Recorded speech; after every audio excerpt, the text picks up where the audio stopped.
Hey up everyone, welcome to the Rugby League History channel. I hope you're all well. Tonight's video is going to be the best signings of the 2020 NRL season. Last night I did the worst signings of the 2020 NRL season. Before I get into the video, I'd just like to say Merry Christmas to all 455 subscribers that I have on YouTube. 2020 has been a really tough year. It's been a year that a lot of you would like to forget. But I hope that you have a Merry Christmas. Christmas might be different this year for a lot of you because of plans being changed and government restrictions and all that. But whatever you're doing, I hope it's fun and I hope it's enjoyable.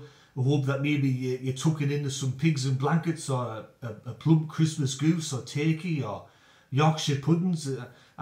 Actually, maybe no, in Australia they're not really big on Yorkshire puddings. So I know it's Christmas Day there at the moment as well. It's currently Christmas Eve here. So Merry Christmas to all my followers out there. Getting back into this video though, this video is just my own opinion. It's not the official list. So if I name a player and you kind of go, why is he naming that? And you're getting all upset, don't. It's just my own list and my own opinion. So the first player on the list that I think had a good year and was a good signing was Luciano Leilua for the West Tigers. He signed from St George. Unlike his brother who didn't have a really good year, I thought Luciano Leilua had a good year at West Tigers. He played 20 games, he scored 7 tries. A lot of the games, even the ones where West were getting battered, I went, at least that Luciano Leilua's having a go. He never took a backward step. He'd run 100 miles an hour, he'd dive on any loose ball. He was always involved in the play. I think if he has another year like he did this year in 2021, I think it'll be a benefit to the West Tigers. The next player on the list is Jackson Paulo. It's his first year in the top grade. He signed for South Sydney this year. He was thrust into some awkward situations. There's been a few injuries for South this year in the back line.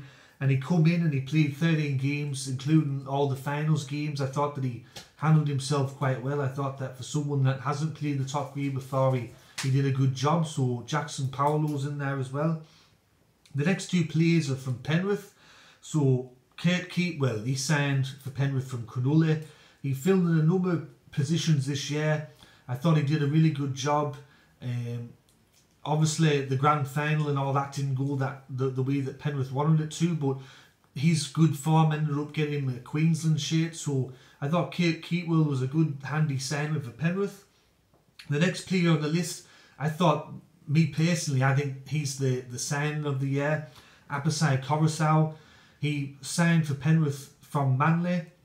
Now, I don't know what was really going on at Manly, whether it was bad blood or he was on the outer or something like that. But at Penrith, he was a really good addition to the squad. He filled that hooker role great. I think that without him, maybe Penrith would have finished a little bit lower on the table. He obviously didn't have a great grand final like some of the other Penrith players, but I think overall, Apasai Coruscant was a really good signing. The next two players on the list are both Parramatta players, Ryan Matterson and Regan Campbell-Gillard. Ryan Matterson, when Parramatta signed him from the West Tigers, I kind of went, I'm not too sure how he's going to go. He didn't have such a great year with West Tigers, but I thought his first year at Parramatta was actually quite good. And Regan Campbell-Gillard, once again, his career was at a crossroads. I wasn't sure how he was going to go at Parramatta, but he's had a bit of a resurgence this year. I thought he played really well, and he got himself, I think, back in the New South Wales side as a result. And the last player on the list is George Williams. He signed for Canberra from Wigan. Obviously, there's going to be question marks because he was coming from the Super League. The Super League's where you can see an inferior competition to the National Rugby League. So when players do really well in the Super League, people in the NRL are always going to see, well, it's the Super League. I thought George Williams had a really good year for Canberra. He made his statement to show what he could actually do when Canberra beat Melbourne down there in Melbourne. And I think he carried that form on for the rest of the year. And he's been a really handy addition to Canberra, and I thought he's been a really good signing for them. So anyways, that's me best signings of the year video for 2020. I hope you liked it. Let me know in the comment section below, who do you think were the good signings of the year, the best signings of the year. Let us know in the comment section below. If you have not yet subscribed to the channel, I'm currently at 455 subscribers, looking to get to 500 now. So if you have not yet subscribed and you enjoyed this video, please consider subscribing. And once again, I want to wish everyone a Merry Christmas, and I hope that you all have a good Christmas day. So this is Rugby League History signing off, and I'll catch you all later in the next video. Alright, tatty bye now.